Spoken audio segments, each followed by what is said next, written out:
నిజామాబాద్ లో lockup death, పోలీసుల కస్టడీలో యువకుడు మృతి, గల్ఫ్ ఏజెంట్ గా ఉన్న సంపత్, బాధితుల ఫిర్యాదుతో అరెస్టు, పోలీసులే కొట్టి చంపారంటున్న కుటుంబ సభ్యులు, గుండెపోటుతో మృతి చెందాడంటున్నటువంటి సిపి, డెడ్ బాడీతో ప్రభుత్వ హాస్పిటల్లో ముందు ధర్నా. నిన్న నిజామాబాద్ లో లాకప్ డెత్ జరిగింది.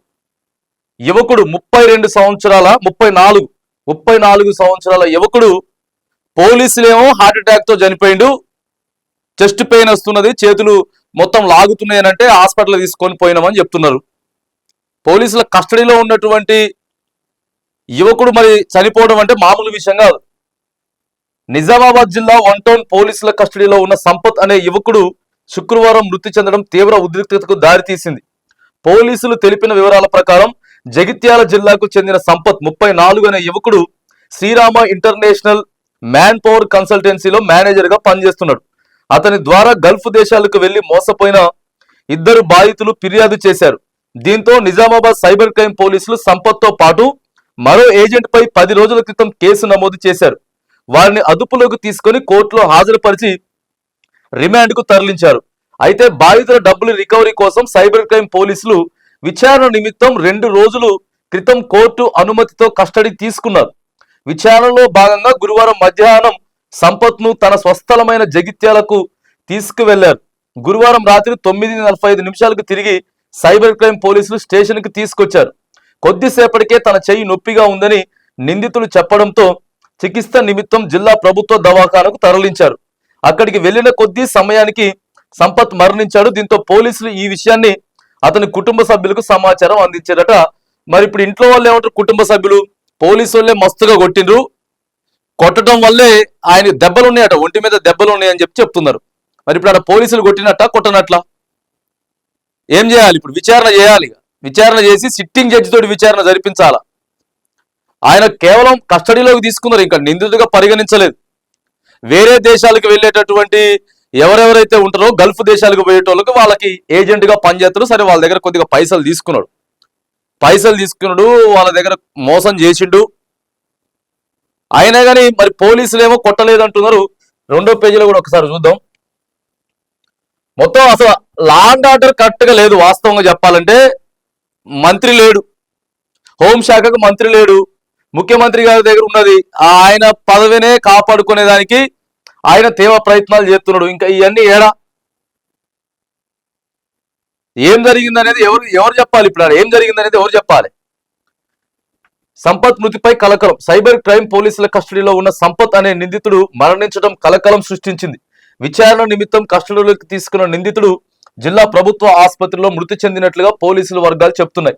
అయితే పోలీసులు చిత్రహింసలు పెట్టడంతో మరణించాడని అతని కుటుంబ సభ్యులు ఆరోపిస్తున్నారు. హాస్పిటల్ ఎదుట శుక్రవారం ఉదయం ఆందోళనకు దిగారు. తన భర్తను అన్యాయంగా అరెస్ట్ చేసి పోలీసులు తీవ్రంగానే కొట్టడంతోనే మృతుడు భార్య ఆరోపించారు. తన భర్తను అరెస్ట్ చేసి తీసుకెళ్లిన పోలీసులు మృతదేహాన్ని అప్పగిస్తున్నారని గుండె విల్సేలా రోధించారు. తమకు న్యాయం చేయాలని బాధ్యులపై చర్యలు తీసుకోవాలని డిమాండ్ చేశారు. కేవలం పోలీసుల టార్చర్ వల్లే చనిపోయాడని, సంపత్ మృతికి కారణమైన వారిపై చర్యలు తీసుకోవాలని చెప్పి డిమాండ్ చేశారు. ఈ నేపథ్యంలో హాస్పిటల్ వద్ద పోలీసులు బాగా మోహకరించారట. ఇక గుండెపోటుతోనే మృతి చెందిందని చెప్పి సిపి సాయి చైతన్య చెప్తున్నాడు. అధికారులు తేల్చాలి, ఆడున్నటువంటి హెల్త్ సంబంధించినటువంటి అధికారులు తేల్చాలి. ఎట్లయితుందనంటే పోలీస్ స్టేషన్లో తీసుకపోయి కొడుతున్నారు. కొన్ని రాష్ట్ర వ్యాప్తంగా అన్ని పోలీస్ స్టేషన్లు కాదు కానీ కొన్ని పోలీస్ స్టేషన్లలో బూతులు కూడా తిడతారు. ఇక బూతులు తిడతారు, కొడతారు, ఇవన్నీ కూడా ఉన్నాయి. మరి చట్టాన్ని ఎందుకు వాళ్ళ చేతుల్లోకి తీసుకుంటారో తెలియదు. ఆల్రెడీ కోర్టుకు పంపించిండ్రు, కోర్టుకు పంపిస్తే రిమాండ్ విధించింది. లేదు మాకు ఆ కస్టడీ కావాలి, మేము కొద్దిగా చేయాలి, ఎంక్వైరీ చేయాలని చెప్పేసి తీసుకుపోయిర్రు. మరి ఏం జరిగింది? కొట్టకుండానే ఉన్నారా? తిట్టకుండానే ఉన్నారా? బూతులు కొంతమంది అయితే అసలు ఇష్టం వచ్చినట్టు బూతులు తిడతారు. అందరిని అంటలేం. కొందరు అరే ఏడికెళ్ళి మరి ఎంత పైసలు తీసుకున్నాడు, తీసుకున్న పైసలు ఏడబెట్టిండు, ఉన్నాయా, ఖర్చు అయిపోయినాయా, లేకపోతే ఏంది కథ అనేది ఇవన్నీ చేయాలి, విచారణ ఇవన్నీ చేయాలి. కానీ తిట్టుడు కొట్టుడు చేస్తే ఇప్పుడేమో గుండెపోటు వచ్చిందని చెప్తున్నారు. మరి ఎవరు తేల్చాలి దీన్ని? ఎవరు తప్పు ఉందని చెప్పి ఏడ తేల్చాలి? సిట్టింగ్ జడ్జితో విచారణ చేపియాలి, ఏం జరిగింది అనేది చేపిస్తే నిజంగానే కొట్టినరా లేదా, లేకపోతే పోస్ట్ మార్టం రిపోర్ట్లో వస్తుంది.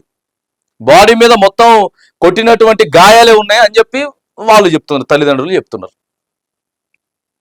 ఇక సంపత్ గుండెపోటుతోటే మృతి చెందినట్లు డాక్టర్లు నిర్ధారించారని పోస్ట్ మార్టం రిపోర్ట్ లో తేలిందని చెప్పి కూడా సిపి సాయి చైతన్య వెల్లడించారట. ఆల్రెడీ రిపోర్ట్ వచ్చిందట, రిపోర్ట్ వచ్చింది, డాక్టర్లు కూడా నిర్ధారించారట. మరి సంపత్ ఆసుపత్రికి వెళ్లడం సీసీటీవీలో రికార్డ్ అయిందన్నారు. సంపత్ ఆసుపత్రికి వెళ్ళాకే కుప్పకూలడంతో డాక్టర్లు సిపిఆర్ చేశారని, చికిత్స అందిస్తున్న సమయంలో సంపత్ మృతి చెందాడని సిపి తెలిపారు.